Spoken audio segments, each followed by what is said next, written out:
여당이 논의하고 있는 부동산 정책의 기조는 큰 틀에서 1주택자와 실수요자의 부담을 줄이는 방향인데요.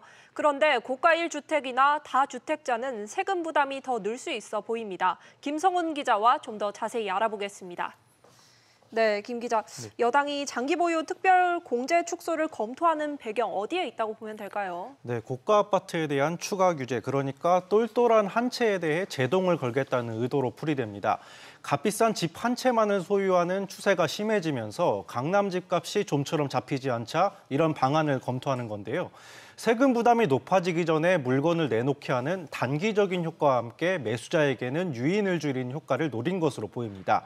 서울 대치동 음마아파트 같이 지은 지 오래됐지만 재건축 기대감에 가격이 크게 오르거나 마포와 용산 등 최근 몇 년간 집값이 많이 오른 지역이 타깃이 될 전망입니다. 네, 그렇다면 정책 효과에 대한 전망은 어떻게 나오고 있나요? 네, 전문가들은 집값 잡기보다는 부작용에 대한 우려가 더 큰 모습인데요. 양도세를 예전보다 많이 내야 하다 보니 그전에 집을 팔겠다는 수요가 있을 수도 있지만 기대만큼 효과가 크지 않을 것이란 전망입니다. 실제 집을 내놓기보다는 버티는 사례가 더 많아서 거래 비용만 늘고 매물 잠김 현상만 심화될 것이란 관측입니다. 결국 주택 공급은 줄고 집값 상승을 더 부추길 수 있다는 겁니다. 네, 또 여기에 이제 여당이 한 가지 더 짚어보고 있는 게 임대사업자에 대한 혜택 축소도 논의 중이라고요. 네, 그동안 임대사업자에게 인정해주던 종부세 합산과세 특례제도 폐지를 검토하고 있는데요.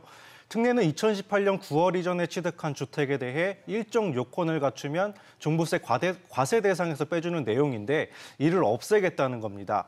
마찬가지로 혜택을 줄이고 세부담을 늘려 부동산 매물을 늘리겠다는 의도인데요. 하지만 당초 정부는 부동산 안정에 기여할 것이라면서 임대사업자 신고를 장려해 왔는데 이런 입장을 바꾸는 거라 정책 일관성이 없다는 비판을 받을 수밖에 없습니다. 네, 잘 들었습니다.